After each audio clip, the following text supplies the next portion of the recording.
Hey guys, welcome back to the channel, and today we're going to be reacting to 5 European pastries you should give a try. Let's see. Can't resist sweets? Then you're in for a treat, because Europe boasts a huge variety of specialty pastries. Well, yeah, churro, definitely number one. Today we're serving you 5 irresistible creations you won't want to pass up on. We're starting out with Portugal's sweetest piece of cultural heritage, Pastries de Belém. The pastry shop of the same name in Lisbon has been similar. We have seen it. I think even the guy was in one of the people we reacted. They were in Portugal. They ate it. Baking the little tart since 1837. Pastry chef Miguel Clary. The thing is, I don't imagine what it would taste like. I have no. To me, it's like a cheese tart. I don't feel like I've tried anything similar to this. Yeah, knows the secret recipe. Sim, claro, tem ovos, tem farinha, tem açúcar, não é? Como tem leite, isso é normal. Mas existem outros ingredientes e, sobretudo, a forma como eles são utilizados que não podemos seguir. E é receita. The pastry shop now makes about 20,000 of the flaky delicacies a day. The cream filling needs to be poured quickly into the pastry. Then the pastéis are off to the oven for 20 minutes. Traditionally, while they're still warm, cinnamon and powdered sugar are added. The recipe was originally created in the nearby Hieronymus Monastery, now a UNESCO World Cultural Heritage Site. Tal como o pastel de Belém e a canela tinha o seu ponto de partida do país, aqui no Mosteiro dos Jerónimos, as expedições portuguesas ao Oriente traziam a canela, quase sempre desembarcavam aqui em Belém. Today, what was once a sweet treat made by monks is now perhaps Portugal's most famous pastry and has become popular even outside the country. So it looks like, to me, like a croissant with a little cheese, almost like a Danish, a cheese chains. I would say it does look like a Danish, but I think the crust is different. Crunchy, crispy. Yeah, Soft. it's more crispy. Yeah, and, I feel like it's something along the lines of Danish, but with a crispy, less bready, but more crispy. Like a crust would be maybe like a phyllo dough almost. I don't know. That's what I'm kind of thinking. Our journey takes us to East Germany. Here, one typical specialty is created in front of an open flame, Baumkuchen, a very specific kind of spit cake. Yo, That's Lithuanian. it is. It's the Christmas tree cake. Tree cake, yeah. It's German? I don't know that.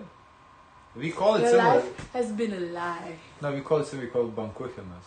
So it's got to be the same thing, right? The name is almost identical, and it is made on the fire. What? I didn't know it was German, yo. Does Lithuania have an identity? Well, to be fair, we have been occupied by a shitload of people, though. So That's true. we took a little bit for every culture that occupied us. Salzwedel is considered its home. The Erste Salzwedler Baumkuchenfabrik still prepares it, following the traditional recipe from 200 years ago. They look the same. The dough is made from butter and egg yolk. It's The not the egg whites same. are separated. Here they go through some It's the same process how they make it, though. Ours might be, obviously it's been years, but it's the same. Your tree cake, principle. they look pretty. Like it does. It's dripping under the fire, and it keeps rotating, and it just keeps dripping. It's the same principle. 1,000 eggs a day. And yes, it's very eggy. It's the same thing. Wheat flour and secret spice mix are added. And at the end, beaten Yeah, I can't. I've never even tried to make it because my grandma said you need like a grill kind of like the open flame. egg whites and sugar. Then the dough is poured onto a rotating wooden spit in layers and baked in front of an open flame.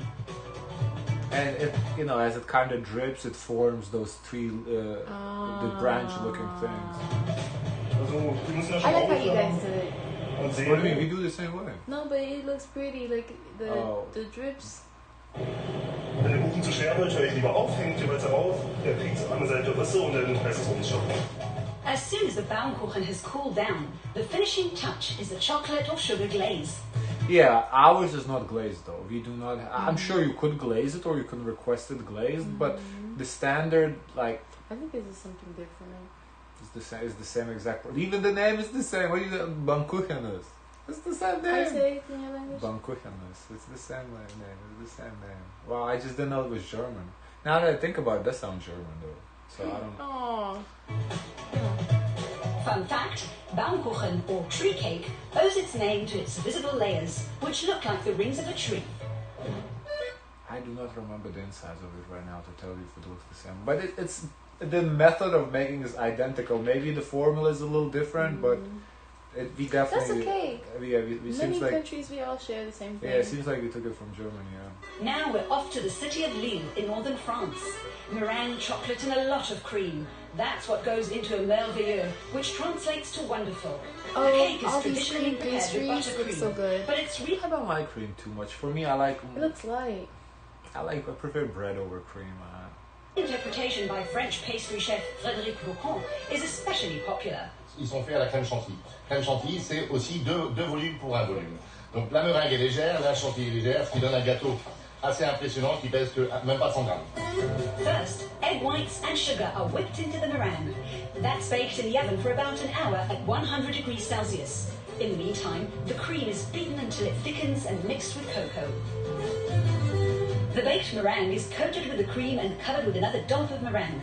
It all gets topped off with an outer cream coat and then it's rolled in bits of chocolate or nuts.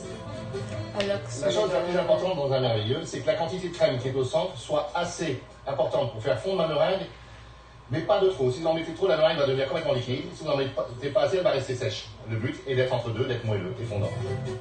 Whether the classic version with dark chocolate or garnished with a cherry, pistachios or nuts, there's a merveilleux for anyone's taste. It Interesting. looks good. I've never seen it before. I don't think. So far, probably my least interesting desserts. Well, it's only third we've seen, but it's the least interesting for me.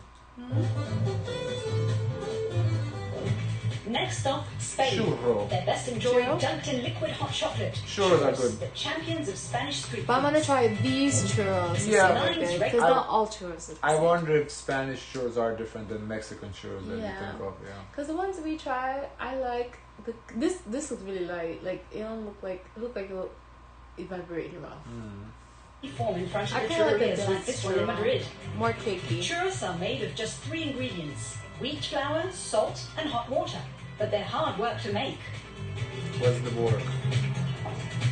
Le damos vuelta en círculo para que There's the work. abajo no se quede no se quede la harina pegada. Y luego ya, cuando comienza a ponerse más dura, le damos con mucha más fuerza, la mezclamos bien. The finished dough is pressed into a mold and then fried in hot oil, making the churros nice and crunchy. That's how countless churro meals are created here every day. Cut up into smaller pieces, they're usually served with thick, dark hot chocolate, and they're a real...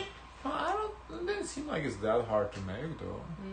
I think something we I could think make it's at tough home. to knead it. Well, I would just do it KitchenAid. Oh. You know, Why doesn't he? They well, don't you have could like a. look at the amount they're doing it. They don't have like the protein to do the mixing. real hit at any time of the day. It's important to note you eat churros warm and casually with your fingers. Yes. That way they taste extra authentic. Now we're reaching the end of the journey, and we're having a cream tea in Britain. The British specialty includes clotted cream, strawberry jam, and a freshly baked scone. A The ingredients biscuit. for scones is very basic. Flour and salt. But the thing Into is, bowl you can't with beat baking Popeye's powder. buttermilk biscuit. Together with cold butter, it all turns into a crumbly dough. Add the sugar. Give that a mix. A squeeze of lemon juice. And then you would add 1 teaspoon of vanilla extract. And then you start to add your milk. It's important for the dough not to turn to liquid. A little mould is used to portion the individual scones before they go into the oven for 10 minutes. They're traditionally served with thick clotted cream and jam. What you put on a scone first is a subject of debate. I think you put the butter first. And then So the it looks jam. really basic, though. It's like a biscuit. And you could dress it up. It's very I mean, versatile. I understand what it is. I see it just looks basic compared to others. So you don't understand. I understand everything. I'm just saying it looks kind of basic. Cream So first, which one you gonna definitely. go I with? put the cream first and then the jam. Out of all these, Yeah. probably the Portugal, because I've never tried it and it looks delicious. Second would be Spain. Third would be Baumkuchen. One cooking. And then I guess then would be France, and last would be Britain. It's just like a regular biscuit. Like These all look really good to me. nothing special about them. What would you What put do first, you think? jam or cream? And what sweet specialty is Cream. your home country I think famous so too. for? I think cream goes Cream first. first, jam on top. Yeah, I think so too. Interesting. Guys, of course, let us know your thoughts. Don't forget to like, comment, and subscribe. Join the Discord. And as always, share as much kindness as possible.